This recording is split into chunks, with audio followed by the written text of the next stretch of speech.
Welcome back to Evolve. Today we will be discussing with Will John the difference between African Americans and African Americans.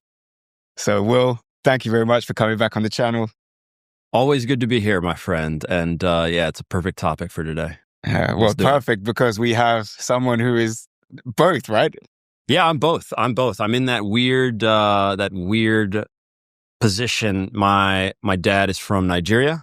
He was born and raised in Lagos, and then made the trek over to USA, where he met my mother, who was born in Chicago. And she is, of course, as we'll find out, we've got no spoiler alert, she may have some African in her. But that makes me, coming from a family that has the roots directly coming from Africa, as well as African American many generations back. Yeah, because maybe some people have clicked on and they might be a bit confused. Like, what's the difference? Could you explain?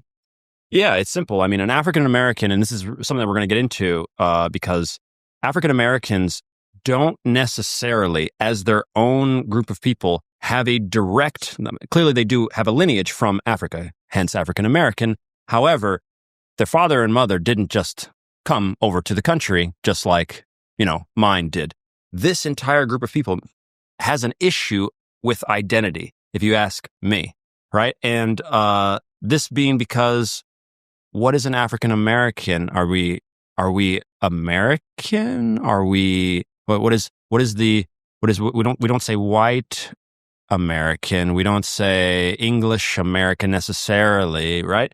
And so being an African American puts you in an interesting place because you get grouped together as Black. You get grouped together in this whole entire world of just, you're Black and you're this. However, the African American doesn't necessarily point directly to, oh, my family's from Nigeria. My family's from, it's a unique thing to know where your family came from, right? And so that being said, those that are African American, right? For instance, you can put my dad even in that group. I mean, he's now he's come from Africa years and years and years ago, become an American citizen, of course, has an American son, born in America and all this. And so, yeah, you have these two groups of people, some who can track their lineage back and some who cannot truly and struggle in many ways if they're going to search to say, who am I? Where did I come from? Because you have to have some firm hold in the country that you're born in, but your lineage can't be tracked back to that country necessarily. If we go far enough back, relatively recently, obviously we know all of us come from some different, and there's the out of Africa theory, there's the out of Australia theory, there's all sorts of stuff. But that in and of itself you could spend years and years and years just talking about that, For sure. And I think it's relevant as well because even in the UK, what you mentioned about how people are all just grouped under this label of Black, it was quite similar here. That I've got family from Ghana. My grandfather was from Ghana, raised heavily with a heavy influence from that culture. But then when you look on TV, there's not often this distinction between all the subsets. It's just Black again, which in the UK encompasses a variety of different cultures from the Caribbean, Africa, and so on. So today, hopefully, we can go into a bit more deeper discussions of that. But before we do, what was it like growing up then? Did you see yourself as African American? Did you see yourself as a Nigerian American or African, American? What was your experience like growing up with that kind of identity as a Black and also African American? So the unique thing about me, and I want to say this about, myself and maybe even some of my friends, as a young guy in America and as a young person in America, just America in general, our history is not nearly as rich and historic as many of the countries here on earth that can pull from tons. Who is an American, right? You're going to point to this person, that person. You look like an American. I look like an American. This, everything is American, right? And so when you have that, first off, you understand identity. And so I could probably give you an idea of what I mean and how crazy it was for me to start to, around your teenage years, you begin to really push on yourself for what your identity is, right? You start to be like, all right, I like this and I'm this and I'm going to be a this, or I'm going to be a footballer, I'm going to be a doctor, whatever it is. You really start to push. I made the U14 national team, all right, which was actually the first U14 national team for the US. We took a trip to Mexico this is the first time I left the country, and the first time, obviously, I left the country without my parents, right? Because it's the national team. It's just a group of the top 20 footballers at that age group. We go to Mexico. We go to Guadalajara. Cool place. Very awesome. The very first thing I notice is like, yo, like, is everybody Mexican? Because I don't see any black, Chinese, white people. I don't see, like, everybody's Mexican. What is going on? Because back at home, you've got black people, you know, a house, you got white people over here, you got Chinese friends, your neighbors, people, if I count down, it's just like every culture is on my block. Every culture, you know? And so when you're talking about identity, it's really easy to have a nice homogenized identity, right? The guy from Guadalajara sees Mexican people, sees the Spanish, like he probably has roots right there from God knows how far back. So you asked me about my identity and like what it's like to grow up as an African American. Well, you start to realize that what you're going to base your identity off of is also a lot of propaganda, media, and the reaction of the people that you get, right? And so I can remember the first time, and I'm not going to say that it's all negative and all positive, because there are positives and negatives to each stereotype that we kind of have. But when you're met with the first stereotypes of Black culture, you know, of being the first moment you've ever been experienced something racist, truly racist, and it's like in your face, not some sort of subtle thing, which we definitely should get into because that changes when you get to Europe and Eastern Europe and the differences there. Then it starts to have an understanding of your identity. Okay, African American, it means this. It doesn't just mean, I like rap music because everybody's playing rap music around me, or I like African music because everybody's playing. I had that too. So my identity, it was very tough. It's still something to be pushed. I've in my later years now, I've found a way to come to terms with it, which is in many sense quite a spiritual journey, which doesn't sound like it would be, but it is for what I truly believe of my identity. But at the beginning, dude, like where to look, like I don't have an answer for you. You know, what African American, what does it mean? Does it mean that like, and then what about how you talk? Right. And where you went to school and it's a mess. It's a mess, you know? And so what it means to be an African American, if you don't put your own stamp on it and really start to take back what it means, someone's going to tell you what African American means. They're going to point to this and say, well, look, there's violence over here and there's this. And what about black men aren't good fathers? And what about this? There's all these single mothers and there's all this. And that could be an issue. You know, right? Well, is that me? Well, because it doesn't have to be, right? So identity for me is something now in the later years that I realize you put your stamp on, right? You have to put your stamp on it because later generation will then look to you also as well to say, well, this guy, you know, he became X, Y, and Z. Well, why can't I? Or whatever it is, you know? So it's all over, you know? It's very, very, very difficult for me to put a pinpoint on this, but you can see the definite influences between an African American and somebody who is an African in their family, because you have like, let me put it like this, you know, Kwanzaa. For many African Americans, they don't understand what, like why are you? How are we trying to? It doesn't feel natural. You see, this is me like putting like it doesn't come from your soul in. You know, and the traditions and things that I do, you know, I spent Christmas 2 years ago with my Nigerian side of the family. We did it because a lot of them are in the U.S. Now in Atlanta, by the way. I don't know if you know this is more or less the capital of Nigeria. Okay. Everybody's, you know, there. But we spent it in Mississippi, and the influence of that sort of Christmas is not going to look like an African American Christmas because it's full of Nigerian music and Nigerian dancing, but mixed, right? Just like any culture that's, you know, brought their family, brings their cultures and intermixes them with, you know, the roots of whatever country that they're in. But you can see it just look different. And so it's just, you have this weird back and forth between trying to honor your roots in some degree and learn from them, as well as America is still trying to figure it out. Like I come from the football world in America, and the football identity of the U.S. national team is, we have no idea. Like it's not set, which is the biggest problem that we have is that, I don't know. But if you go through the only thing that you know about the players in the general is that hardworking, you know? So it's all over. You mentioned so many things here that I could go into, but to break it down, I think what you've mentioned there is a huge distinction between culture and ethnicity and what's inside us, right? Because when you're pulling from the soul, like you said, is that from our genetics and DNA?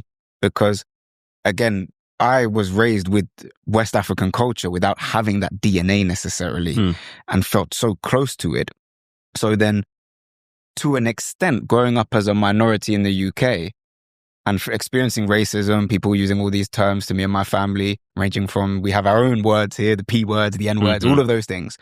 Then when I saw Tupac and Biggie and these people saying, you know, they don't give a F about us and really like, I could rap all those words still now at 31 years old because I felt like, yeah, these guys understand what it feels like to be marginalized. But then there's one side of that which I really related to. But then was that blackness? Because at home, the Africans in my family were not speaking like that. If I ever used a swear word in front of my granddad, I was going to be, you know, that would have been my last day. Yeah. So then I had this confusion of, okay, blackness for me at home was, okay, yeah, the skin color's black, but the culture was completely different from what black British culture was being shown on TV, and then African-American culture as well, which unfortunately in the UK, like when I've said hip hop and black culture in America, like is the only representation, some of the comments have come at me saying, oh, Hakeem hates hip hop. That's not the case at all. It's just that why only hip hop?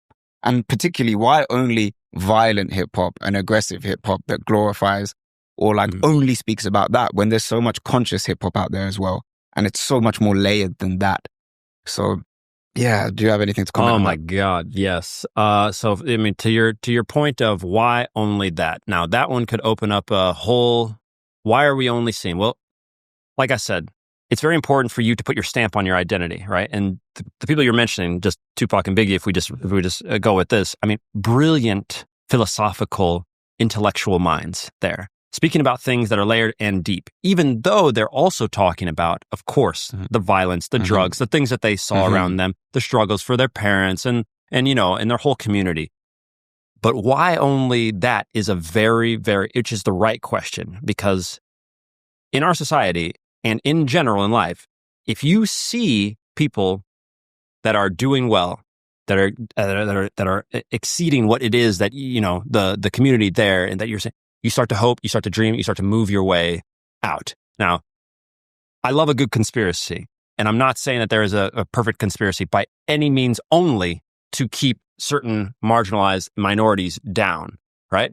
But at the same time, we have to be careful to not say that it was a struggle many times. I mean, it was a big deal to have a black president, right? You can't say that it wasn't an important thing going forward, whether what you think about him or not, right? The reason why it was so important, why the black community thought it was so important, is because it says, like, here's the slaves to the guy that looked like the slaves, you know, in the country, to now the supposed most powerful person in, you know, the nation, which we can debate once again whether or not the president is truly the most powerful person. Separate podcast. Yeah. But you know, and so what's really going on there is that I think you're seeing hip hop and violence and all of those things because people have a tendency to gravitate towards things that are kind of pulling at that's the low hanging fruit: violence, sex, drugs, these sorts of things. And they get glorified because that's also one way for them to liberate themselves. In the black culture, in many, many places, sports, drugs, violence, anything that was going to liberate you, it was seen as liberation. Now, many times you saw these rappers, sports, you know, stars, they had some of that in their youth. They get out and they're immediately telling everybody, yo, don't do that crap. Like, it was really stupid. If I had just focused on this, like, I had to do it because I had to do it. But you guys who are glorifying it, it's not worth it. You see the same across. If you just make this just non-cultural and just to even come off the black, you'll see guys that are involved in organized crime, gang violence, regardless of what minority. The ones that get out and get successful to get their stuff, they're like, don't. It's not what you're, it's not it. Like, and so what's going on there, and the reason that you're seeing is because for so many of them, it get them power, liberate, freedom. They want to feel like they're not victims of the society that they're in. And that's what that looks like, right? Get a gun, bang, no one's messing with me. They want to feel that sort of thing. And that's what's causing it, right? And so it's a different thing and it's a big thing. And there is some play to that there. It took a long time before we could see Black people being portrayed as a certain type of character or Hispanic American being portrayed as this or Asian American. Like, we still go through that. And it's a funny thing in society. We were talking about this before. The extremes are usually incorrect in any sort of opinion that you take. Usually the truth is somewhere in the middle. But, you have to be able to see yourself as something other than the hip hop, the this, the that, and that wasn't being seen. And the reason that it's not being seen, I think, obviously, is because that was the easiest way for most people to, all those people in that culture saw someone get out through drugs. They saw some people get some power through violence. They saw somebody get through. So what are you going to tell me? Because at the same time, they're not seeing anybody become president. They're not seeing anybody just go to college and do that. They're not seeing that. And so you need more of that in order to get people to believe that that's possible. You have to change an entire mindset. And that's with those sorts of things get deep within a culture. And people, they feel some sort of, just from people talk about white guilt for white people feeling, some sort of something about the slaves. You have Black people feeling not good enough to feel they need a savior. When you're going to go to Africa, there's this feeling that, okay, well, you're coming from America and you're in some sort of savior complex that's there. Everybody has to have a complete shift to know that, okay, I may have these circumstances, but it doesn't necessarily mean that just because the other Black people, the other white people, the other Asian people did it like this or have it like this, that I cannot, right? And so there has to be some form of that touches more on how I believe in what true identity really is now, And not to downplay any of the achievements from these rappers who are incredible lyricists, musicians, and the athletes as well, who have achieved hugely incredible things. And hopefully in their own ways, when you see successful versions of yourself on TV, that can motivate you. In the same way, not to downplay any of Obama's success, but Obama was still a biracial, or as we say in the UK, mixed race man. Yes. And it always would play on this as someone who is half white, half brown, as we say. When you see someone on TV who, I guess Obama, he's a perfect example. He's half Black. Why aren't we he's also half white. So are there people celebrating that he's also like all those different sides? Because what we're doing then is taking that he's not actually the typical African American in that sense. There's a lot of difference there and nuances and layers. But yeah, look, he represents you based on what? Based on optics, based on looks. It's so layered in so many ways. And I get it. When you look at someone different and you think, wow, he made it in that regard, it can motivate you. But what you mentioned about like lawyers, doctors, engineers, the thing is, even long ago in the UK, my family, West African, well-spoken, educated, I saw them at home. And what really started to mess with my head was, of course, I loved the hip hop. I could relate to that from that feeling of experiencing racism. But then when I would see the educated Black people in my family, I would then question, but why am I not also seeing those on TV? And there are so many examples of them out there now. And that's why we're having this conversation. That's why YouTube, I think, is a great way to actually find that people like this exist. But it is hard when there's such an obvious bias towards only showing those pockets. Like athletes are cool, but then, not only those. And this is why we had to get Will John to bridge that gap and get into this. So. Yeah, I mean, there's a huge issue there also because athletes don't have the let's say the stereotype or the words are failing me right now, but in any sense, they're not generally known to be the most intellectual group of humans, let's say. And so the same goes for your rappers necessarily. And so it's few far in between, obviously, who is going to be the perfect representative of that rapper group of the sports, And so it's your hope. And when you mention Obama and him being biracial, I can never get over the fact that, and I'm gonna forget the actual. I believe is it a quarter Black? There was a term in the old days in America that if you had a quarter or a fourth, a quarter is a fourth, but a quarter, a tenth. I cannot remember what it was, but having a drop of Black in you essentially was a taint on you, right?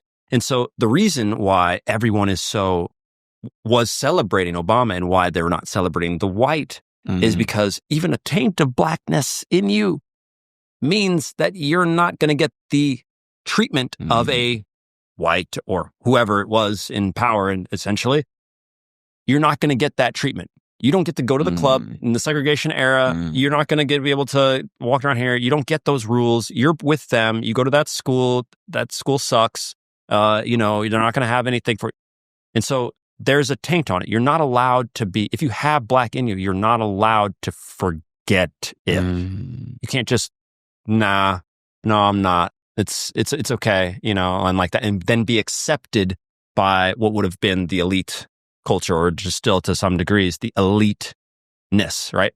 Because the true divide, which is hilarious, the thing that brings everybody together, that everyone we don't talk about too much because media and propaganda from states and governments and et cetera enjoys the divide. It does help them. You don't, you truly, if you were a leader, it would be great if your entire populace was super well educated and super all for the state. They loved taxes, and they loved all that stuff. That's not generally what it's nice to have a divided populace that's busy, worried about everything else, because then it's very easy to lead. But the one thing that cuts through all this is that in the world that we don't talk about, regardless of your race, there is a elite and there is a non-elite. And that's the one thing that should probably bring everybody together, is because there is a 99.9% of Earth, and all of you guys, even with some of you with tons of money, all right, you are also not part of you're not part of that club. And so that's where I see more commonalities, where the 99.99% is well more powerful. They're just divided. We're just divided into all of this stuff. And so you look at it, and this, one of the things that I can bring back to the black culture is the black culture gets a lot of hits in America for not having this togetherness, right? Black on black crime was a huge term back in the 90s. Like black on black crime. It's like, oh, well, look at them. It was kind of this thing. It was like, we're trying to help you, black people. Why aren't you guys helping yourself? You're so busy with the crime and all this stuff. Why aren't you helping yourself? And, there were always calls from some of the, let's say, I want to call them elites of the black, class in society, to say we need to band together. We need to pool together, our elites, those who have made it. And there is some form of that, but it's very different. You see African Americans, there's definitely, I don't want to say divide, but there is some sort of disconnect between African Americans and Africans. Yeah. There is a disconnect where they don't feel, the cultures don't mesh properly in a way that they should. There needs to be a better feel and flow, because it's for most African Americans to go and like understand their African roots, they have to get like out of their shells. Yep. Gotta leave and go out, and like no one else from your city knows anything about your thing. They don't know, like if you tell them I'm Nigerian, and they're like, where's Nigeria on the map? Can you point to Nigeria on the map? Because I'm pretty sure they can't, because I did this video, As I said, I don't want this video to be, attacking Americans in any way or form, but I'm American. I love my country. I love everything about it. You guys can go watch and see all this stuff, but some of the stuff we got to talk about. And to be honest, Americans have thicker skin than most people think, because when you're the number one at all these things, you got to get used to getting the hate. They get defensive about it, but I think most Americans can handle discussions when they're seriously talking about the issues, because we avoid them, dude. We avoid it. And the thing is, this is out of love as well, because the fact this conversation is taking place is because we both care about this issue. But I think because we've spoken about a lot of the distinction, the actual next point I wanted to speak about is the invisible connection between Africa and African Americans as well. It's wider than just Africa and America, because I lived in Reunion Island before. A lot of people there of African origin. It's mixed, similar to Jamaica. You got people from everywhere mixed up, and they're Creole. And growing up with blacks in my family, West Africans extremely close, when I moved to Reunion, there was some inherent energy that I can't really explain, but that you can feel, that I felt with African Americans, I felt with people from Africa, and I felt in the Caribbean. I felt in the Caribbean, and I felt on these Creole Islands as well. And the comments have reflected these. When they've seen videos with the Asian Africans who we've interviewed, they're saying this feels like the same energy in the barbershops in America with blacks. And there is something as well. There's a cultural, like it's an uncomfortable thing, right? To go and look back and retrace origins and get into uncomfortable histories. You know, as a Pakistani, there's that with colonialism. There's the slave trade for a lot of African Americans. It doesn't feel good, but there's still something. There's an energy, there's a laughter, there's that positive spirit that despite everything, I'm finding it hard to explain, but when people come together, there's a certain laughter that just you can't feel in any other community. But I feel like it's cultural, but it's also instinctive. And despite the languages and different, I guess, information from tribes being erased through the slave trade, there's still a spirit there that I feel like is strong enough that does bring people together. That's more than just how you look. And because I was reading Malcolm X's autobiography recently, right? Even physically, he was, Detroit red because of his fairer skin and reddish hair, despite the differences that appear like over time because of the, I guess, dark history. Yeah. Through that, there is still something that brings people together. And have you felt like, do you know what do you that think is? about that? Because when I talk about the disconnect, that's true. There are, I don't know if there are more commonalities or more disconnects. We'd have to talk about that. But you know where I think a huge portion of the commonalities come from?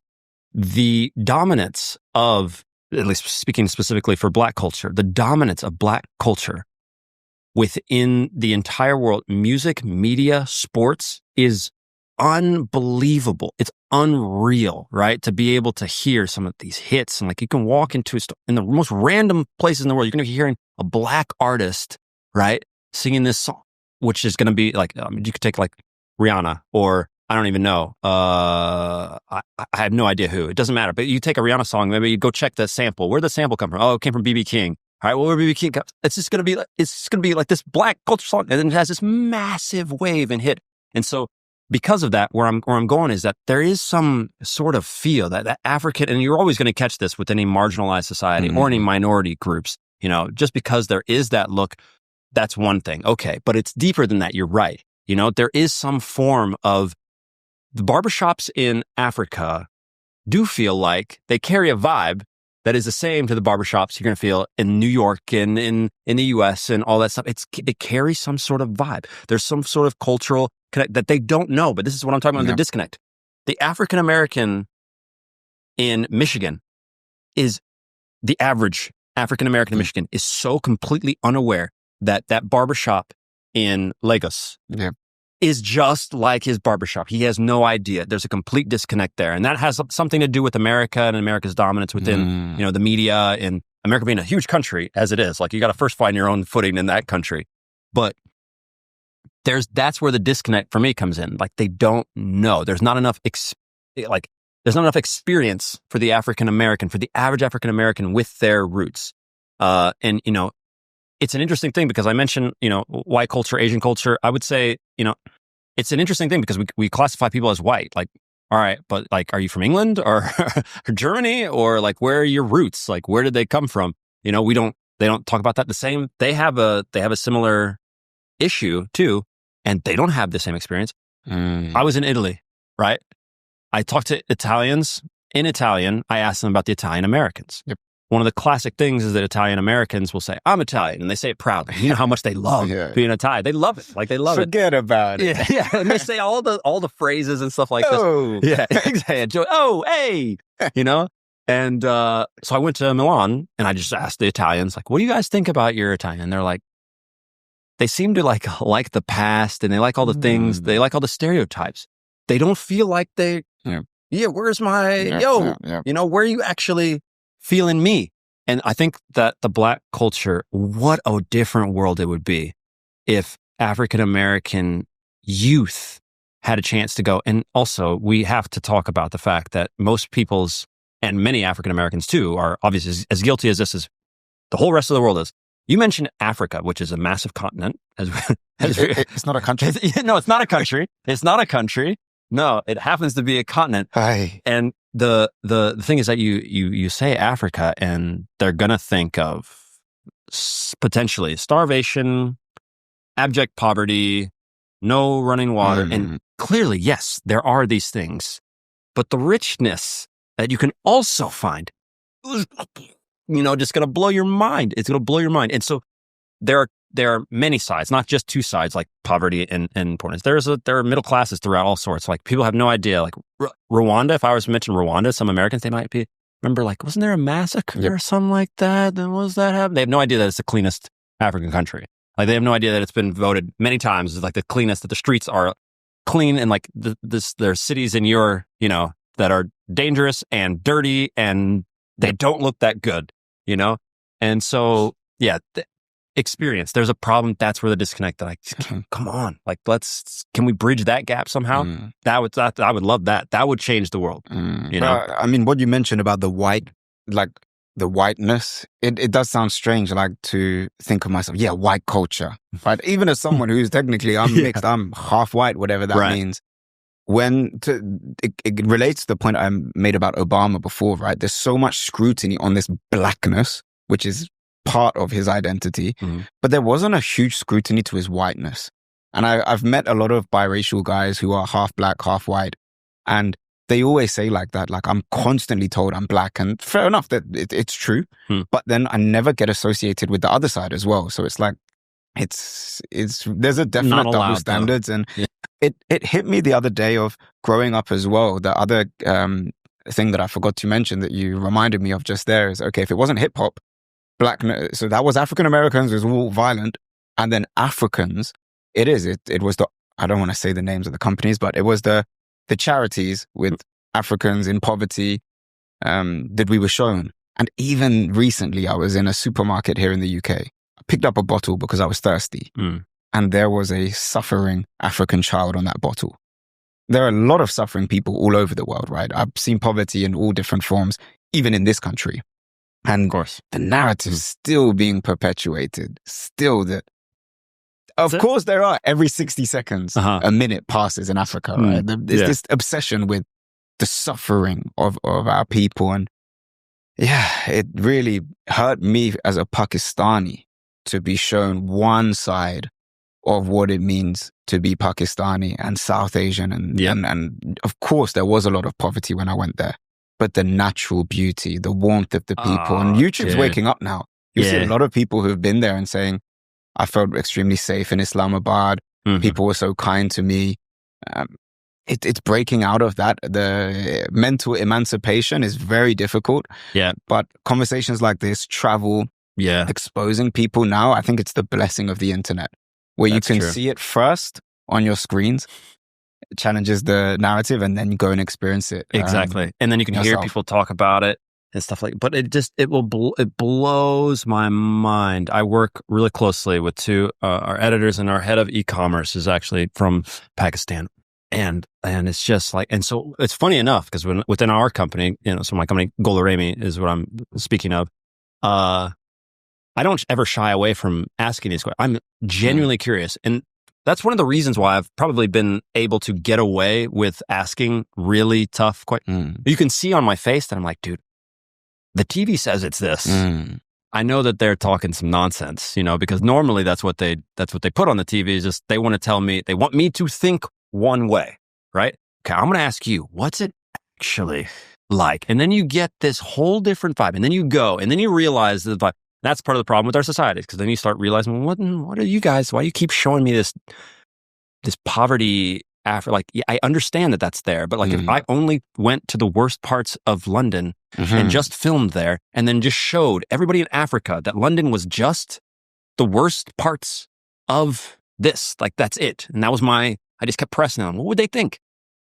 What would they think about the richness of the culture? What would they think about the people? What would they think that's actually going on? What would they think that they needed to, how did they treat, or where their status was with regards to those people? And so you have another issue, because like, African Americans are also seeing Africans as these, like, what, dude, you don't have any water? Like, you don't have any, like, what is going on? And so now you have that problem. Is like, so now you've got African Americans who have got to decide, like, okay, so I'm going to track my roots. I'm supposed to want to track my roots to this. I'm supposed to want to be connected to this. Everything that I do not know. And it's either that, or has the other great one is, you got safari. You going to Africa? Oh, wait, you going to Africa? You going on a safari? No, I'm not. I'm going to see the rest of my family who's just hanging out at their house with electricity and food. I'm traveling to Ghana next week, and I've told people, and that even within my own family, people have commented saying, Safari. Straight away. But it's a deep point where subconsciously you start to become prejudiced against your own face and your own self and your own people. And the parallel here is that we had so much propaganda against, we had so much like media coverage of people with beards who look like this. And I don't need to say what they are, but you know what the mind thinks about. Yeah. So to deprogram myself from that, and again, I was fortunate that I have educated, respectful, disciplined Black family who went against the narrative of all of that kind of stuff. So it was easier for me, I guess, to not have that prejudice to Blacks, because straight away I would almost have like a reverse positive discrimination of like, oh, Black, that means you must be like my family. Nice. Yeah. But then it took a while of like looking in the mirror and seeing myself, oh, that guy looks a bit dangerous. Oh, it's just me, you know, and you know, being extra sensitive when if it's nighttime, okay, there's a lady over there. I need to make sure I'm walking away from her. She might be intimidated. These people are scared of me. And only by going abroad to countries where they don't have that same history of immense media coverage, negative media coverage, did I realize, whoa, this is what it feels like to walk around the street and people not be scared of me.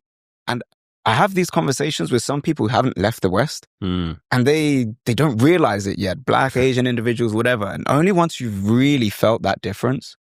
And I think that's what a lot of African Americans have felt finally when they go to Africa and visit. It's like, what? Chill. Like, people aren't scared of me anymore, you know? So, but the interesting thing now is you're getting the reverse of what you mentioned, where a lot of Africans now are seeing the media coverage of African Americans, which is overwhelmingly negative, and thinking, well, African Americans are like this. Yeah. They're all in violence or rude or whatever, because it's, unfortunately, if it's not the athlete, if it's not the rapper, I just remember being a kid, you're the joker. Yeah. You know, when you watch a movie, it's either the athlete, the violent person, or the villain, or something like, you know, making everyone laugh. So I wanted to ask you then, we've acknowledged the negative sides that are promoted disproportionately. But what is actual African American culture for you? What does that consist of? Because there must be much more than what I've seen and what Hollywood's shown me. You know, I would say, because the African American side of my family comes from Chicago, right? And plenty of struggles there. I won't say where, but I Googled maybe couple of years ago. My mother, she's passed now, but like I Googled her specific area of the city of Chicago, from the south side of Chicago, right? And I don't know how well you understand or know, but that's obviously not tremendously, let's say, affluent. And the first thing that comes up when you Google is like, blah, blah, blah. What went wrong? Why the violence? Like it's just right? And so, unfortunately, when you're trying to look at, first off, the positives, you have to understand that the negative aspect of being an African American does shape you. Now, it can make you stronger. There's this massive understanding that in the African American culture, specifically with regards to also how Black women are portrayed, right? Black women are not portrayed, generally speaking, as the number one, what would you call this in movies? The sex symbol, like, you know, they're necessarily not this. They're portrayed as strong. My mother was an actress. The roles she would get were doctors, lawyers. They would put them in positions that were seemingly good, right? But it was because the identity, the narrative of a Black woman is strong Black woman. It's never, you don't say weak Black woman. That sounds weird to you. Weak Black woman? That's not how it is. It's strong Black woman, right? And so there is this also, and this has many positives to it, has many negatives to it, but the negative is shaping that positive role. You see what I'm saying? There's no, you cannot have one without the other for the African American community. But you have this incredible desire from the African American community to want to be this lively. It's so lively. The music, the desire to have fun and want to be warm towards others, you're going to experience that. But once again, you go to Africa, we'll make it more. We'll go say, if we go to West Africa, where many of the African Americans can pull their roots, also throughout the Caribbean as well. You have the same thing. You have the same warm, that came from somewhere, that desire to and really be, because I've lived all over the world. There are cultures that are not, I'm not going to say, in Scandinavia, you guys know I love you, but they're not necessarily going to be wanting to welcome their culture. And that's fine. That's fine. But they're not, we want to keep a little bit of our, we're good. I'm okay. The African American, that African community, and many times, and you can find this within other parts of the world, obviously you can find this. But there's some African Americans have this incredible ability to communicate. This is one of the stereotypes that they do. You can just kind of talk to the dude on the street, like you're just saying, like that's just a normal thing. Like the guy, the girl, like they're just, what's up, man? How you doing? All good? What's up? How's your day? You're going to get that. And that just feels so natural and so normal. Like, right? And I've traveled the world there, and there's no place on earth that like, I feel like I could just strike up a conversation to that degree. You can obviously say hi and hello and everything's going to help you. I remember being in Turkey and people like not knowing where to go, and everybody helps me. But like, he didn't want to talk to me. You know what I mean? He didn't want to, what's up? Like, get your energy. What is this dude about? You can just talk to people like that. That's a very unique thing. That's the barbershop thing where you just go there to hang out, to hear, to talk. And it becomes a show, this whole show. And, and that's what's helped me also turn that into an entire business for myself, right? I've turned that into my communication skills and all that, and that show and being able to do all that stuff comes from home but culture. Without my culture behind me to help hone that ability to trash talk with your boys and that stuff, of course, everybody does that and everybody does it to some degree. But where it becomes a show in front of others, that Black community, African American community has that, And so that to me, African American, it's such a mix. It's hard to put down, right? It's hard. And for everything that I've been and every place that I've been, experience trumps it all. Like if you want to understand African American community, go in not just one place. Like the dudes in Harlem, you're going to go, I'm going to go to Harlem, right? And I'm going to understand. No, go to KC, where I'm from, go to LA. You're going to get a different feel. They're all influenced by everything that's around them. You can't escape that. The weather, the culture, the people, it all creates that vibe. So it's hard to say African Americans are this. Dudes in Florida are nothing like the ones in Seattle, But despite the differences in weather, this is something, it's interesting you use the word, because we've discussed this exact phenomenon on previous episodes, and we use the same word, warmth, that you can feel. And even as a physically looking outsider, no matter what, anyone, whether they're from like Caribbean origin, African American, West African, there's a kind of mode that when you're sometimes in the West, or I've experienced this in Korea as well, where you'd see someone who you can kind of tell, okay, physically this person's Black or of some sort of African origin, and they're in the program mode of whichever country they're in. So they're, you're dialed into looking down, walking, they're in a city, metropolis, everyone's the same. But you can instantly break that where you just, oh, good morning, sir. Oh, good morning. Good afternoon, sir. Yeah. Boom.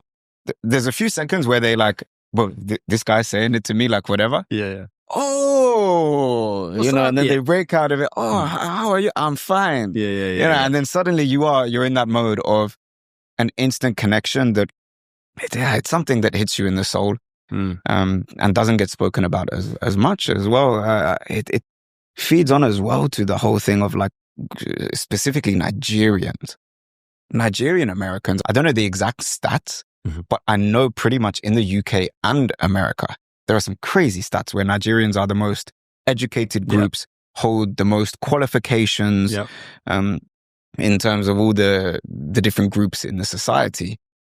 Why don't people hear about those things as much? Because, I know we hear about the achievements in sports, of course, valid, amazing, when to see those. But then, wow, like to see that many doctors, that many people who sometimes families come with nothing to the UK in one generation. Boom, you got this, Wild. this business, this. Where does that come from? Like, how are you guys so love to successful know. in that regard as well? I would love to know. I just interviewed another Nigerian, and he spent I believe he was raised in Dubai, I believe, but his parents were diplomats to some degree. And I literally asked him that exact thing. I said, "You're Nigerian?" Yeah. He said, "Yeah." I said, "Why can't we just calm down?" Because he's got this. So he's massive, massive success, in several different fields. He's actually here in the UK as well. But like, I don't know where it's coming from. And, you're naming like Nigerians are top, you've got engineers, lawyers, doctors, highest high level degrees, in many countries. And, they're some of the greatest expats. Like when they get out and go, they're just balling, and so it's like, you want these people, like you would want that, right? Why wouldn't you want that? Where it's coming from? That's a great question of its own. I've been growing up in a Nigerian household, right, as well, and also being around my dad's brothers and sisters. There's a level of expectation that, generally speaking, like we're aware of. I think in the U.S. there's the stereotype of the Chinese mother pushing her son or daughter, right, to school, academic, and this is shown within the culture, right, with the scores crossed the culture, with Asian Americans, and within Nigerian household, there's another expectation. The Chinese mom has an expectation. You're not going to, and also there's an embarrassment to the family sort of aspect that it's a bit less played for the Nigerian. They don't, it's not outwardly said. I think in Asian culture, it tends to be more, it's an understood part of the culture, don't embarrass the family in that sense. It's not there for the Nigerians. It's just not as outspoken, but there's an understanding, like you're going to sort this out. And there's an expectation, and it's strict, yet it's fair, right? And it's hard. In the Nigerian household, there's no discipline and hard work. There's just no, it is understood. You do this because this will make your future better. You're going to get good at this because it will make your future better. Whining and I just like you, like if you mouth off, I can't even imagine. I cannot imagine. It didn't go through your head, right? It doesn't go through your head. You don't know what they did to you between 0 and 5. But by the time you started to have your own thoughts, you're like, nah, I'm just gonna do this. I'm gonna behave and push. So I don't know what is driving it, but it is one of the most fascinating things in the world to see that Nigerians go all over the world and they're just there's something going on once again and I know this is true. It has something to do with struggle creates a hardening of a community, and it creates people that are allowed. And most communities I love history, right? And you can find all these, the second that it becomes too soft for your community, if they were a war-torn society, a society that was pressed on war, and once they got what they needed, there's relax. And so the struggle is creating you, and these Nigerians are going out, just like my dad did. Okay, it could be better. I can do better. Boom, gone. I'm going to go there. I'm going to do this and then settle. And like, I'm going to go make that good. And then I'm going to make sure that the next generation understands how important it is to go out, don't have any fear of going out there and do it. Right. And so I think for the Nigerian culture, they're being pushed by these still the problems that are there at home. The country is being mismanaged in many ways, even though there's definite, progress. Right. But there's mismanagement, there's meddling of foreign countries. Obviously, colonization happened, and there's still forms of this happening in many, many, many ways. And all of that is causing this push for everybody to then, like I said, you can track a lot of it back to liberation, freedom, and power. Self-power, not power necessarily over someone else, right? And that's a whole subject in and of itself. But it's funny to see the ingenuity of the Nigerian mind in these high doctorates. But at the same time, you said, how come I'm not seeing it? Well, you definitely heard of the Nigerian scam. You definitely heard about that, which is very ingenious in and of itself. Not what you want to see. Like, buddy, just go use that somewhere else. Ingenious, but you definitely heard about that. And that becomes the take. And then so you never hear about these guys with like 50 PhDs, And I don't know. I don't know what's causing. I know that the Nigerian culture it's a sickening desire to push. There's a sickening desire to push. I have it in me, and you're not really sure how you got it instilled in you entirely, but it's also for sure for watching. My dad is a very calm, very understood, disciplined individual, right? And there's the stereotype of the African father that's like ready to, I'll slap you if you. I had a bit more of that growing up. Yeah, there's definitely there's that, but there is definitely also the older, wiser, calm, cool thing that you also won't test because you know that there is a limit there that you're not gonna that you respect to not go through that. And so, yeah, I think it's also coming from you see, you repeat, but there's some sort of drive that you know that you just can't rest. There's no like. But you found a piece because he has a form of peace. So it's a weird mix. It's a weird mix because if you did it with your peace, you're not going to move. But it reminds me of in an interview we did with a guy called Jason, who his grandfather was from Sierra Leone. He said there was an unspeakable telepathic communication where his grandfather didn't need to say anything. Yeah. But he just knew. There was a silent thing. And I think for me, because I had the mixed background, there was more of the clash. Because, in the UK, we can say this to our elders. Oh, God. And then I got told every time. I got cut down to size every single time, where eventually I got to the age where I felt the invisible, the unspoken things of just the look isn't even needed. Just the presence of that elder in the room. Oh. You would walk in, I wouldn't even know who'd walked in. And then I'll be slouching and then... That's it. And I knew that like whatever ridiculous cartoons I was watching... Shape up. I can sense it like news is on now. Yeah. Now some serious political debate is going to come on. But the interesting thing to take it back to the media is with the so-called browns, the South Asians as we call ourselves, like in the UK, we refer to ourselves as Asians.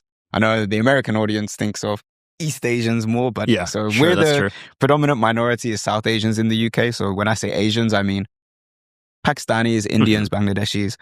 Our stereotype was that we kind of had a somewhat of a positive discrimination in terms of academics. The Indian doctor on TV. The most common example for the American Western audience will be the Big Bang Theory. If you think of the character Raj, he epitomizes like, he's obviously smart. He's a genius, but he can't talk to women. He's a bit of a social outcast. And that's the media representation we had. We weren't really athletes. You don't see that many South Asians in football, was it Zidane Iqbal? We're super proud because we know about the ones. He's half Pakistani and we rep him hard, because there aren't as many of us. But then we weren't the super cool guys. Like we didn't have the Will Smith, the Pakistani version of Will Smith in the Western media at that time. So I did always feel this with my black friends who at university is that, okay, you were seen as cool and athletics, or, when you spoke to girls, you were seen as the guy, but then applying for jobs, there was this unspoken thing of like, for the brown guys, you knew you were going to apply for these banks, you're going to apply for these roles, and you kind of were not it's almost a positive discrimination now. We're like, the Indian guys are smart. But then I kind of wish that, more of the cool brown guys, I don't want to say, That's cool. That is in crazy. particular, like, where were they being shown, right? I know in the UK, there's a lot of cool, I know it sounds strange to say, but there are people who aren't just nerds. And there are black guys who aren't just sporty, who aren't just cool. There's a lot of, as you said, 50 PhDs. But we're programmed again from young to see like, there's no black guy, there's no black character in the Big Bang Theory, right? There's no, the narrative is Raj is that nerdy guy. But to be honest, with a lot of my Nigerian friends, they had exactly the same upbringing of like, you have to study, that's it. So same exact thing. That's a fascinating thing. There is no black guy in Big Bang Theory.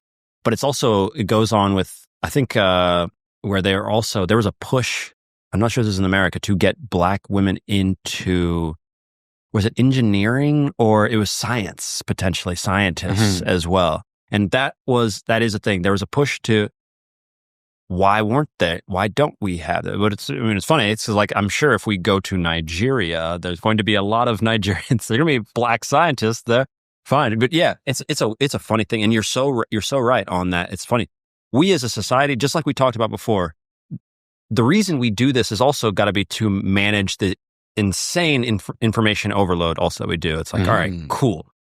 Raj, Indians, smart, this. Black people, got it. Okay. Sports and music, okay. We put everybody in our boxes and then we feel comfortable about going on with our day. We do it with people too, and I get it.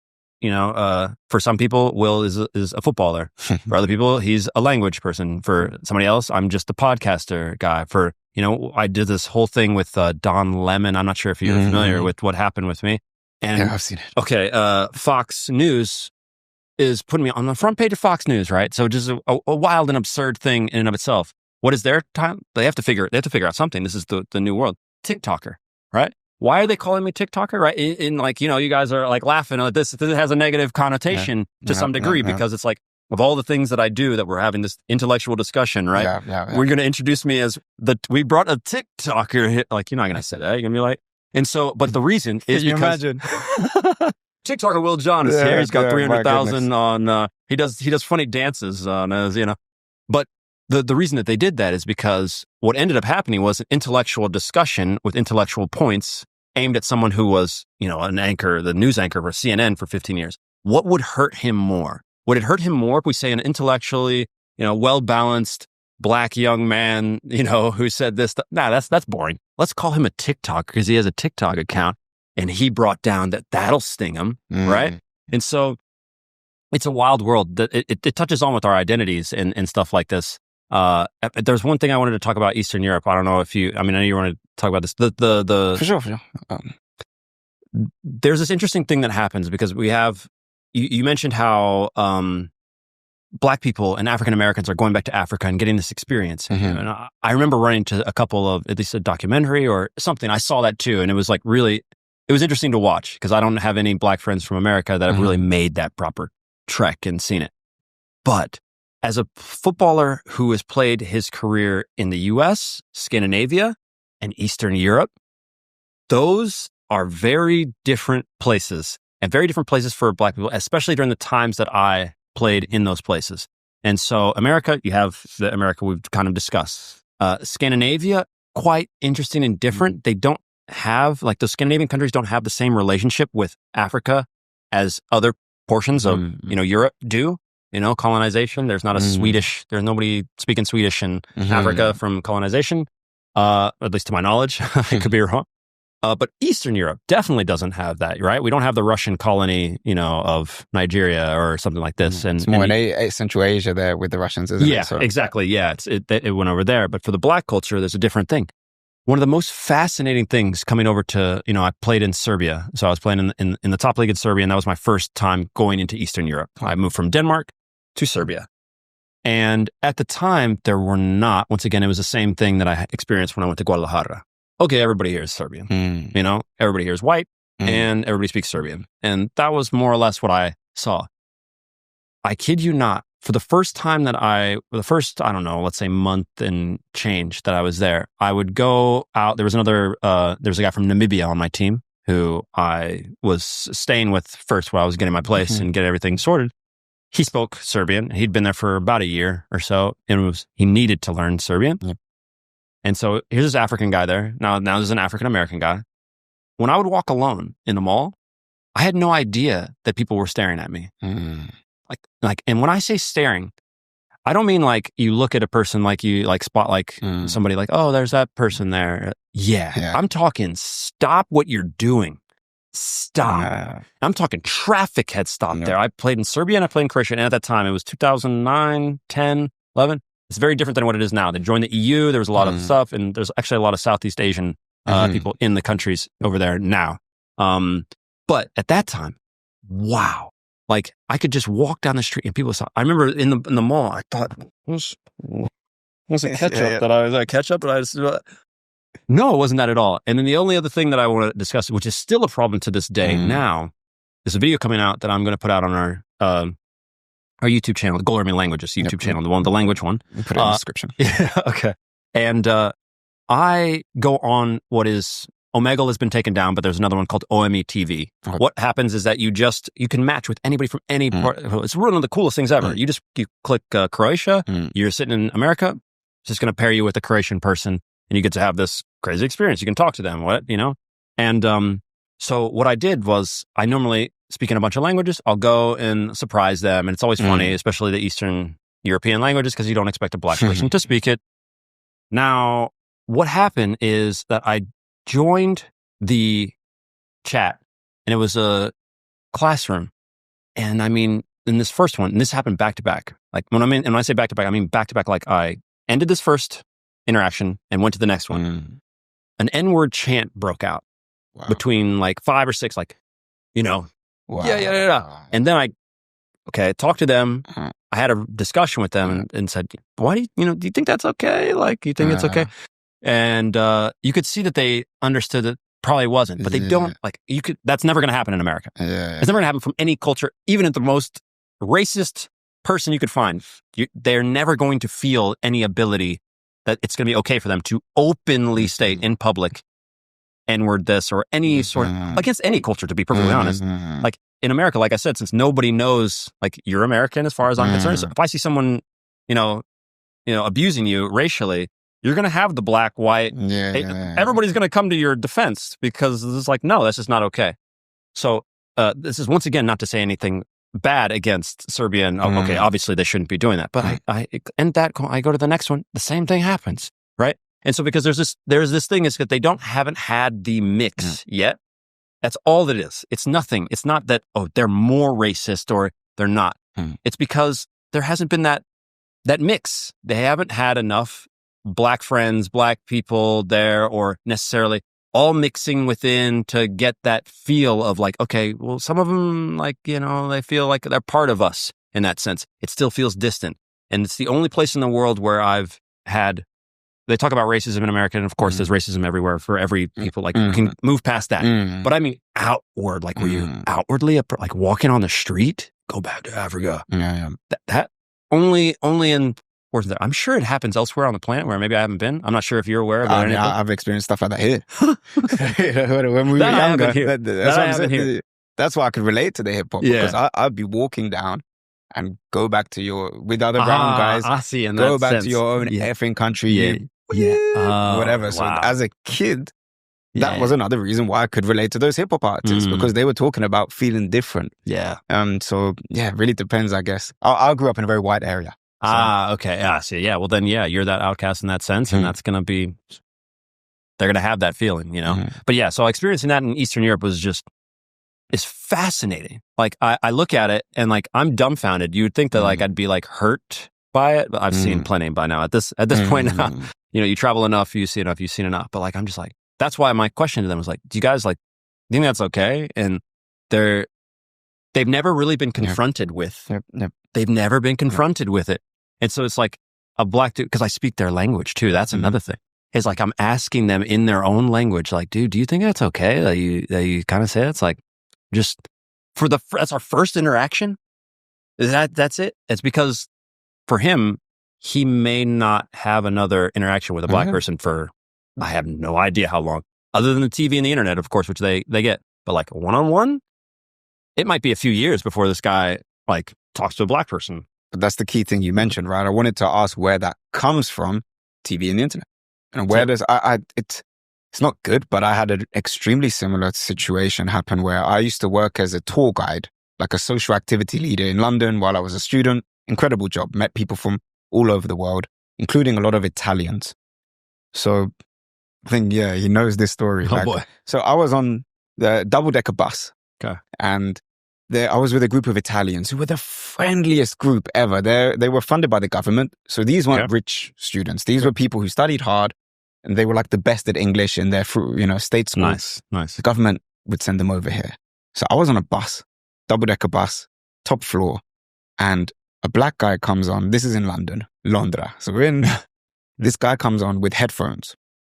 And this super sweet 13, 14-year-old Italian girl sees this guy. Oh boy. And I can't even say it. It was just no. N-word.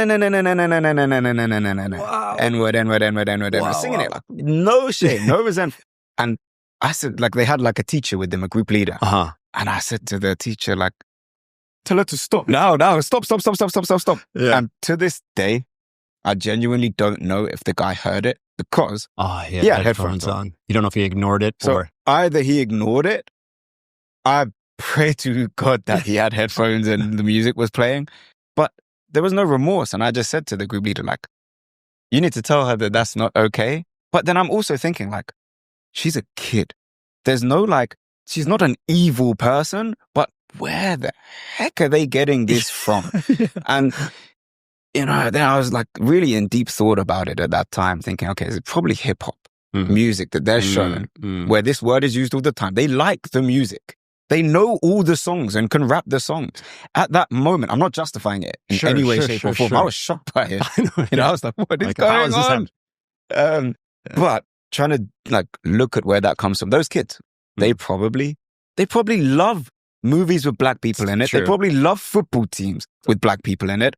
They just never interact with them. And it was the same because I met so many of those Italians, and I've got some Italian blood in me from the white side, so I see Italians, they sometimes think, one of the gang, I'll play onto it, so some of them would say, Hakeem, you are something else? I'd say, yeah, I'm Pakistani, but you don't like the Pakistani side as much. And I'd be like, no, I do. I'm very proud of my mum's heritage and culture. And why? Why? But these are kids, you want to be us. These are kids who've never had to question that before. These are people who, like when I was younger, if I heard these things, my straight away anger, resent. I had Tupac in my way. F the world, But as an adult now, rather than reacting, even when I think of those kids who told me to F off you, whatever, and all these words, why did they say that? And it's tough to go and do that. But then I remember those kids were not bad. They just never, I remember at that time, Balotelli was a big star. So I would say to them, because Balotelli, Ghanaian origin, despite all the craziness of the media. And that, again, why are we only seeing the craziness of Balotelli in the media as well? I feel like the British media. Yeah. Oh, they play that up. Yeah, of course. But when I mentioned the word Balotelli to these Italian kids, he's not Italian. Oh, I see. Then again, it's... Man. That is rough. But the kids, these 13, 14-year-olds, and I'm hearing this, and they're so, these are kids who were so kind to me, even though I was Pakistani, who cried after their time in London because they had such a great time. Yeah. I realized in that moment, these people are not evil. It's what they're being fed into their minds. But it's so, you can't just deprogram that in a day. Experience will do wonders for them. Their ability to, but like I said, it's very likely that the people giving me the end chant that they have never talked. They were young. They're somewhere between that age, potentially 18 to 15. I don't know exactly, but it's very likely that hasn't happened. They haven't sat down, had the conversation, right? That's what I said. That's why I think that it's still, they're able to say those things out in public, because if that happens out in public in any other place, you're going to, that's why you were like, because you're 3 seconds away from this guy either within, and that's the thing is that this can be young. I don't know how old was the black guy that walked in? He was a fully grown adult, probably adult, in his 30s. Yeah. Right. But if this adult guy gets upset for some reason and hears that and either takes you and throws you out the bus, right? We're going to go through okay, let's go through the tape. What happened? Okay, well, they said, and then now it'll be a rude awakening, right? And so I know there's people on the internet that enjoy that. Well, got what when some guy goes in and does that, we love it, right? Because, he got what he deserved. But really, what needs to happen is that there needs to be a discussion and make it real for them. It's fake. Like you said, the YouTube, the music, the people, all that stuff, it's just fake. It doesn't mean anything. And we're so desensitized to all of this stuff. It would be a very different time. It's funny because you're reading Malcolm X. His autobiography. You finished it? Yeah, I finished it recently. Okay, so I'm reading right now. I read generally a whole host of different things, but one of the biographies that I'm reading is Frederick Douglass. Okay. I'm not sure if you're familiar with Frederick Douglass. He was a slave. He's one of America's, generally widely considered to be America's greatest orator. One of the greatest speakers that we've ever had. He lived during the time that is just before slavery essentially ended. He was a slave, and his family and all. It's a absolutely mind-boggling story. He becomes free, goes on to become essentially the greatest speaker that the country has, ever done. He's given a speech even outside of, I don't know if there's a Washington Monument at that time was there. Obviously, the Abe Lincoln Memorial wasn't there because Abraham Lincoln was still there, I believe. I don't think he had been assassinated yet. But in any case, he has to get up, stand up, speak about the stuff that just, imagine being a slave, being freed, now speaking about a country that has given you your freedom, but you're like, wasn't I free already? Am I just born free? And that's what happened. That was part of the the Emancipation Proclamation, all men are born, you're born free, right? And so he gives this speech where he actually is towing the line to some degree, a bit similar to the dance that we are doing right now to try and get this message across, where he's calling out, okay, I appreciate the freedom that was being done. You can't give me freedom, right? Because you're just a country and a state, all right, first off. But I'm thankful for you, of course, for being a catalyst to move this, and the speech, it's tremendous. It's unbelievable, like to read the tact with what he does and still to go at them for what it is, because they had to hold back. Fascinating. Well, I mean, truly, it's a very thick book. He has written an autobiography, I believe, as well. I'm not reading his autobiography, but I'm reading a biography about him, and it's mind-boggling. I'll get these on the list for sure, because it's so... The thing that hit me of reading Malcolm X's autobiography is just how relevant everything is.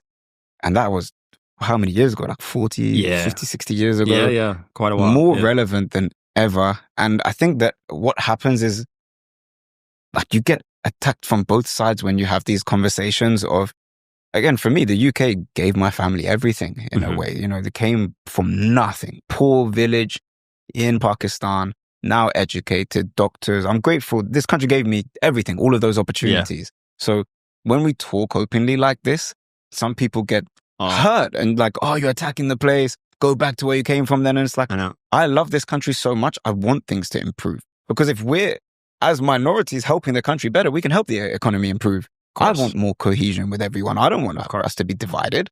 I want everyone to work better in cohesion and work together. But you will get those comments from people, of course, of like, don't talk about it.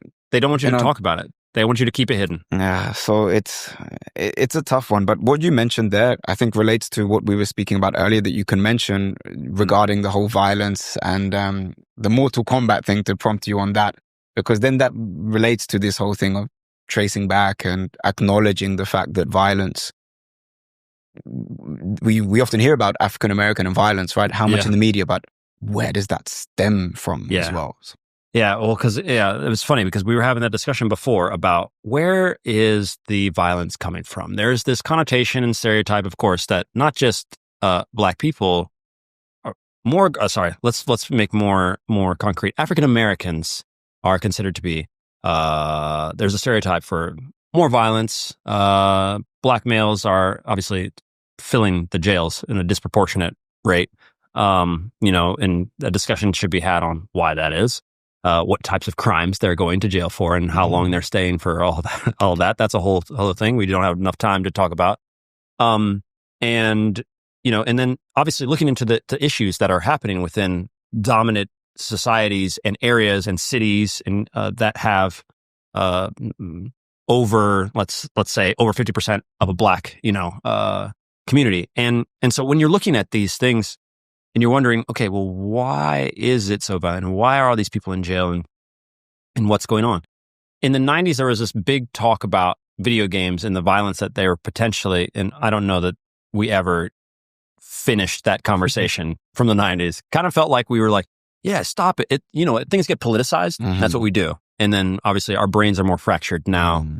I would know this is because I'm a TikToker. If you didn't know, I'm a TikToker. And because I'm a TikToker, I would know this. But brains are more fractured. And in the 90s, this was being politicized. Video games are creating more violence. The school shootings were very much a thing in the U.S. And there's all sorts of weird memes on this because there's also quite a disproportionate amount of school shooters that are not Black. And so there's discussions on what violence meant and all this wild discussion. But the point of it truly being is that when you look at the violence that's happening and the means with which, the Black community and the Black male specifically is being touted as dangerous, steals, violent, drugs, all these things are being lumped on. Well, why? Is there some truth to this? Well, okay. Well, I mean, if we look at the stats, we're seeing violence happening within these Black communities. We are seeing this happen for sure. And so then you need to track back some more and have an understanding, okay, well, what's the situation with which these Black men find themselves in where violence is more predicate? Well, it doesn't seem to happen as much to the Black guys in communities that are affluent. So that's one. What about the education? Okay, so that's one. What about the families and where they from? What about the college degrees from the parents, right? And the education and the economic status, right? And so we're finding, okay, there's a lower socioeconomic problem, all right? Regardless of where you go on earth, generally speaking, you are going to find violence within these, or an ability for people to think that violence is a means and ways of getting out. And so the blame then became, because they got lumped. The black male, in many places, still to this day, I think we should still say to some degree that is at rest. There still is a stereotype to some degree that he's dangerous. He's this African American, at least, let's say, and that is still a stereotype that is perpetuated. And the problem is because we still have a rather large proportion, obviously, of the society from the black male is living in, not abject poverty, but with lower socioeconomic means. That's going to create this. The question now is, would that create that for anyone in that sort of, if we look out, if we spread out across the world, we would see that tends to be the case. But within America, no. Black males now and then it draws back to the identity thing. Are black males more violent, or is there an identity problem? And I saw my friend got out through the, I'm a young black male. My friend, he got out. He was a drug dealer and he got out. And maybe he got involved with a couple stuff, but he's out and he's free. He's got money and he can do what he wants and he doesn't have to work this stupid job that nobody likes. So I want to do that. And so then that maybe becomes so it's a mess. It's a mess kind of, trying to figure it out. But I think and it's not to, once again, just like you said, no one's condoning the violence and no one's condoning and saying just because you're in a lower socioeconomic area or you have lower means that it's okay to just be violent, to just get out. Because for every single example like that, there's a guy who committed zero violence, was zero sports, zero music, and still found his way up to the top echelons of that. There's going to be that example for every single place. So it's possible to do, it's just, we attach, and that's a problem. I have this big, and this is actually probably the only forum that I'll be able to say this. I have an issue with the black community and the black movements overall, because I think that there is also too much search and too much push for an identity to be I'm black, I'm black, I'm black. I'm black. I'm black. I'm black. I'm black. I'm black. I'm black. I'm black. Great. You can be proud. Be proud of who you are, where you came from, all the things that you've done, all the great achievements for the black culture and the society. But if you don't, like I said, put your own stamp on your identity for who you are as an individual, a human consciousness, some soul that is implanted, whether or not you have a soul, believe in a soul, believe in a God, you are some individual that is, we're going to call Hakeem, or we're going to call Will, and you go put your stamp on it. If you draw it from all that, you're going to take in all the crap. Okay. If I just took everything from black culture, that means I have to take on, okay, I've got this. All right. My ancestors are slaves and this guy's violent. I've got to take all of that. I've got to take all of that in, and I'm not going to put any stamp on it. Well, who's going to change the direction? Who's going to change the direction for the black community? If somebody doesn't collectively start to move everyone to not pull your identity from the bad, parts and portions of it. Someone has to put the focus on the good and then start corralling everybody to say, like, this is the way, because it's happening. It's happening. You're moving one way or another, unconsciously or consciously. And if you move unconsciously, you're going to get sucked up by propaganda and all the other rest of the crap that's out there. And if you move consciously, you'll notice that you can put a stamp on it and start to tweak it this way, and then put your laser focus on things. And once you put your laser focus on this way, you're going to create something big. Boom, right? You can create this, oh, wow. Look at this crazy thing that he's created in this world. And now more people can get sucked into that. But if you take from everybody else, you say, I'm black, I'm black, I'm black. And that's it. That's the only thing that matters. And I'm going to fight. I'm going to fight the outside and I'm fight the external. No, dude, the fight is in here. The fight's in here, dude. It's an internal battle. You fix this internal battle. You fix this. You deal with those demons there. You find the peace, the stability, right? And then you go stand up as the tall, proud black man, woman, whatever society or wherever culture you're coming from. You don't do it by fighting everyone else. That's the problem I have right now with the current setup of the black culture. If you want to make it better, you first look here for, I know there's problems out there. I'm not denying that. Like we all know that there are problems and there are external issues being fought against. So we don't have to name all the conspiracies and all the different things from, injecting the black community with syphilis and things like we don't. But dude, if you want it to change, like this is my thing. If you want it to change, you have to start from in here and then create something good and then go out. There's no one out there solving the world's problems, right? You and I, okay, it's great. Are you a billionaire? Yeah. I'm not a billionaire. All right, let's go solve world hunger, which is not necessarily a money problem, but let's go solve some problems in some random place. Or you and I could work. We could get something good. We could build something great together, find a community, have enough money, resources, and things ready to go help that community. Done, right? Or, if we had zero money, what are you going to go do? No. Black community needs to first look within, get strong, do it. We have all the resources. Now I'm mixing Africa and African American, but like all the resources that place, the Africa, which is not a country, once again, continent is so rich in every sort of thing. Start there. And African Americans, don't just pull your identity. You cannot just pull your identity from your blackness. It's not enough. Yeah, I mean, to go back to that blackness, the unfortunate reality is that the media equates that blackness, as you said, to this violence, as if it's like something that's from within. That's the implicit kind of assumption, right? Because when it says, in the black communities, there's violence, the tone there, the hidden message is it's something within those people that makes them do those things. Black people are violent. But then, as you said, right, you traced from your mother's side, the African-American side, lineage to Nigeria. So that means genetically, there is a link there, 100%. That's proven. When we look back to where slaves, the majority originated from West Africa. But those same West Africans, the same DNA there is leading to those PhDs, to all of that success. So unfortunately, to achieve what you just said there, it's really difficult because you're waking up from birth with a media that is telling you something. And this is actually applicable to all races, whether it's a positive stereotype or a negative stereotype. Yeah. You are being told and programmed that your people, whatever that is a certain way. And that can be good if you want to be, for, I don't know, a South Asian cricketer because you've seen other people like you. But when you're being told negative things about yourself, your people are violent, it's so difficult to shake that off. Totally. But the first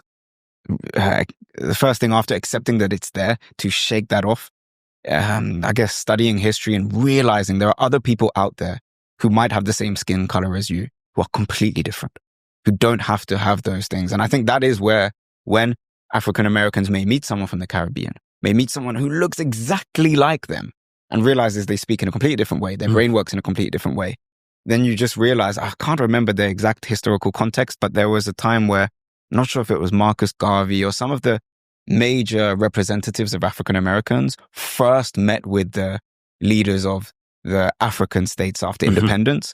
And they realized, okay, genetically, we have these similarities, but whoa, there's a big difference here. So it's deeper than just what's in you and what is black and what is not, because it's the same if I was to say what is brown. Right? If you go to India and Pakistan and start dissecting those, the communities, the languages within Africa, in those countries, within one country, in Nigeria, in Ghana, there are so many different languages. So then to say in the UK, it's like, oh yeah, but this is how black people speak. What is that? Is it in the UK? It's why is it just slang? Why when we speak about black, like speaking black, are we not recognizing the multitude of languages as well? Patois, we're going to have some Jamaicans on soon as well. Patois is often ridiculed in the media. All we hear are the swear words. Now, probably you can censor them out. All we hear is those things. Why don't we hear about the beauty of that language as well? And why this happens both with the Browns and the black communities. When we hear, like coming to America, when we hear as Prince Akeem as well, But when we see people who don't speak in the traditional African American or British black way, or not just any kind of British accent, there's maybe you get this in America as well, but people laugh about like the freshies, the fobs, we call them, fresh off the boat. So that's someone, when we do interact with people of the diaspora, there's like a mocking of that accent. The African accent isn't seen as like, it's even stupid for me to say the African accent, but accents originating mostly from West Africa or South Asia, the Indian accent, the Pakistani accent, those are mocked. Right. We aren't celebrating those things together of the origins. Yeah. It's like, listen to that guy's accent. He's so fresh. I don't know if they use that term in America. He's fresh off the boat. When we say fresh off the boat, fob, what we're doing is looking down at our own people when we make those statements. That's a unique phenomenon, and it leads to the reason why I'm having to learn Yoruba now as an adult. Yep. Obviously, I have some form of understanding from being around it, but obviously, not everyone, but English is also spoken in Nigeria, obviously, as well as, like you said, there's so many subsets of languages that are being spoken. But the reason that I don't is because my dad, on his way, as he was coming over to the U.S. and now settling in the U.S. and now being there for years and establishing himself and, assimilating into the country in the best ways possible, obviously studying and, being an athlete, has to make a decision. One of his friends told him, don't teach him Yoruba. They're going to make fun of him. Right? So, fast forward now, I'm like, wow, what? Because at that time, and what's so funny is that I have so many friends who have similar origins, like, fathers or mothers from other countries and around the same age as me. They don't speak, and like, why? They're like, well, I didn't want you're in America now. Yeah. Like, and that was the thing. And you can completely understand them, because their first goal was like, okay, kid, successful, assimilate into America. Like, he will pick up the culture from hanging around, obviously, all of us, but we can't teach him. I don't want him being made fun of. And so, yeah, there is that form there too. You have to have some, it's looked down upon. It's still looked down upon, to some degree. It's such a shame because my parents had this dilemma with me where actually my granddad from Ghana advised my parents not to call me Hakeem. Okay. Because he preempted racism and discrimination. Whereas with my skin tone, if I had a fully white name, I've got a white surname, but my dad, I think, wanted me to connect with blacks because my first two names are Hakeem Jamal. Okay. And I think that's a pretty African-American name right there. Yeah. So having those names, my granddad, black, West African, Ghanaian, right. He was wary of, people are going to tease him, people are going to give him these things. And he didn't teach his kids the language. He spoke many languages. And it's a shame when you miss out on that. I understand the intentions of the people who said that. They wanted the best for us. Yes. But I've got my own crisis for the West Africans and with my Asian side of like, I'm not fluent in those languages. Both of us, fluently can speak these other European languages, and I love it, the connections. Even within Africa, French. Sure. Yeah, French is important. Big. But you feel, I'm sure there's like a hole that you need to fill, right? Totally.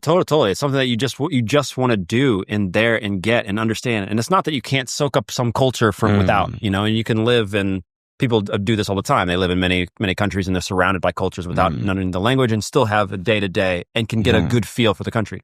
But, you couldn't have expected the world to be globalized in the way it was in just 30 years, just like that, Crazy. And so now all of a sudden it's perfectly cool and we can connect and there are videos and like now the fact that we are just having this discussion, this guy from Kansas, or you're from over here, you got this family, it's just like, it's what? Wild. If you went back and told Malcolm X, hey dude, we're going to be talking about you in a podcast, it's going to be a black dude. It's some white Pakistani guy. They're just going to be talking about you and it's going to be normal. It'll be completely normal. And like no one's going to turn on the video and be like, what?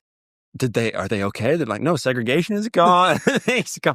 Like, dude, it's totally cool. No idea. You couldn't even tell our parents that like, no, just in like 30 years or so, it's going to be cool if they can speak the language. People are, and it's got, not only that, jobs, should we want to be in the proper workforce? You can get jobs. You can open up, you can open a business that's going to have this. You can bridge the gap with all this stuff. Like, it'll be super crazy useful. Could never have imagined it.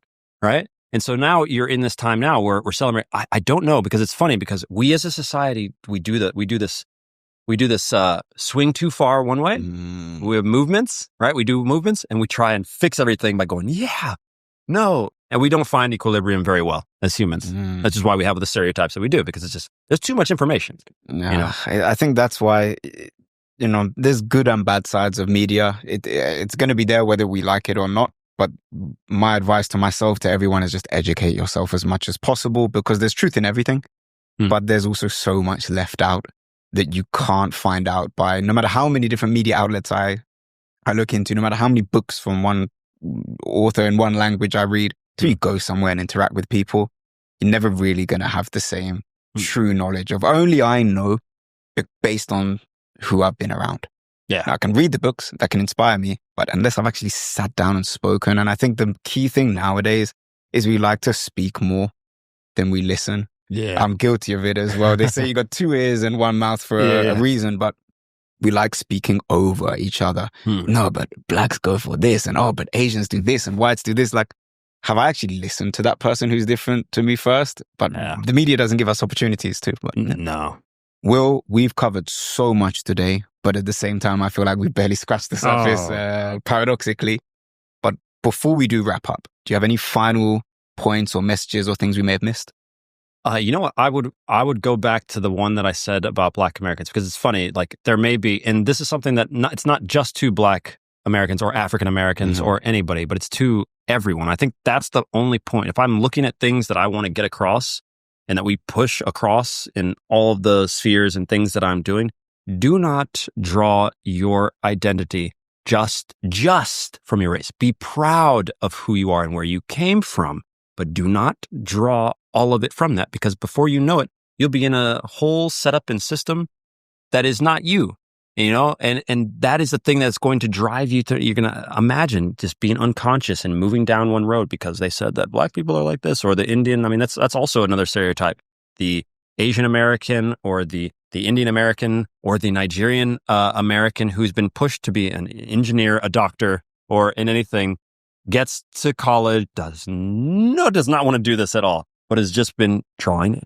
That's what the community said I'm supposed to do this, and then I get a job, and then I get TV, and you have a family, and just, and so you cannot run unconscious through your life. And then the one other thing that I wanted to say is, because your advice is obviously to educate yourself, and I think it's so important, but the way in which you go about educating yourself is also massive. You have to go deep. You have to surround yourself either with, books are great. I understand people who don't want to read.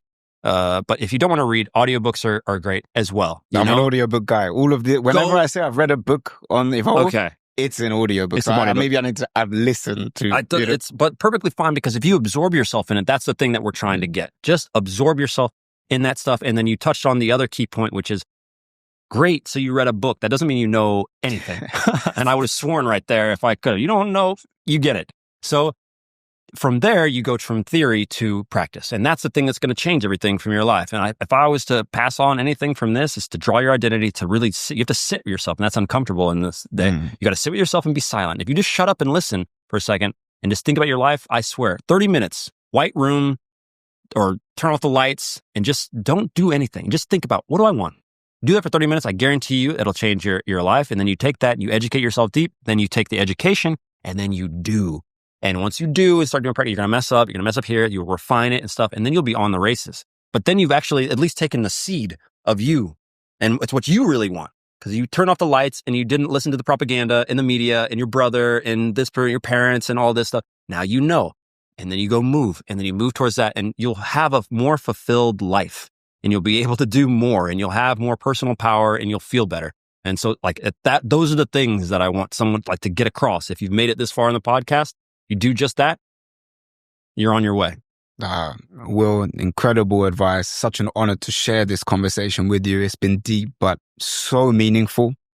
And I'm sure there's got to be follow-up from this, especially after our trip to Ghana as well, to see with our own eyes the beauty of Africa. But it's that time. We got to say until next time, to anyone who's watched this, a huge thank you. We're extremely grateful. Please do let us know what you think. I'm sure you've got a lot to say. You might agree, you might disagree. Follow up. Let us know everything in the comments. If you've taken any value as well, we'd really appreciate it if you could subscribe, share this with anyone else you think would enjoy it. But until then, we'll see you next time.